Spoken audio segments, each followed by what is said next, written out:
Having sent out the 12 disciples in the previous chapter, Jesus now sends out a much larger group of either 70 or 72. The number is likely symbolic, as is the number 12.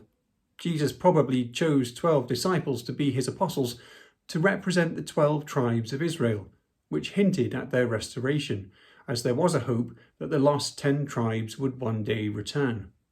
This larger number of 70 or 72 probably represents the number of nations in Genesis 10, and so points towards the later mission to the Gentiles. Another option is that it refers to the 70 elders of Exodus 24 and Numbers 11 who assist Moses, though I prefer the first option. The reason why ancient Greek manuscripts differ in the number is that in the Hebrew version the number is 70, but in the Greek translation it is 72. Whichever it was, the symbol is the same. This is an episode unique to Luke, as Matthew and Mark only have the sending of the 12. Luke's Gospel contains more references to the larger group which travelled with Jesus, which contains many others, as well as the group of women who supported the ministry.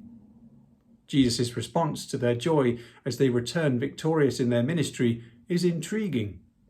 I saw Satan fall like lightning from heaven. What does he mean? The disciples reported that even the demons submit to them in his name. Part of the meaning of Jesus' response in referring to Satan's fall is to emphasize the cosmic dimensions of their ministry. What they have been doing amongst these ordinary people in these little villages has been nothing less than the downfall of Satan. But this grand-scale vision is given as part affirmation and part correction. This is not the really important bit to celebrate.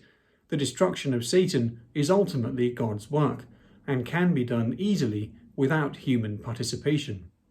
What these missionaries must exult in is that they are included in the book of life. But what is Jesus referring to anyway?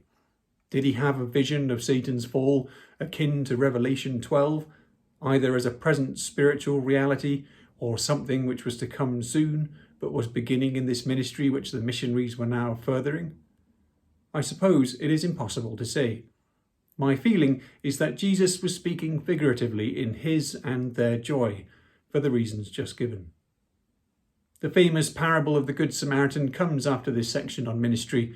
It is prompted by questions from a Pharisee, which began on the topic of how to inherit eternal life. The Pharisee initially does well by quoting from Deuteronomy when Jesus bounces his inquiry back to him.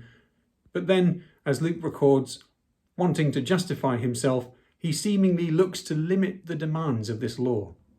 Loving the Lord with all his heart and strength probably did not seem too difficult to him, especially if it meant knowing the law backwards and being punctilious about tithing and Sabbath observance. But loving neighbours, the ethical dimension of this command, and arguably a key expression of the first part of the command to love God, may have been the bit he would struggle with, as indeed do we all. On this point, Jesus tells this parable. The choice of characters in his parable is pointed. The unexpected hero, the one who actually fulfills the law to love his neighbour, is the despised Samaritan.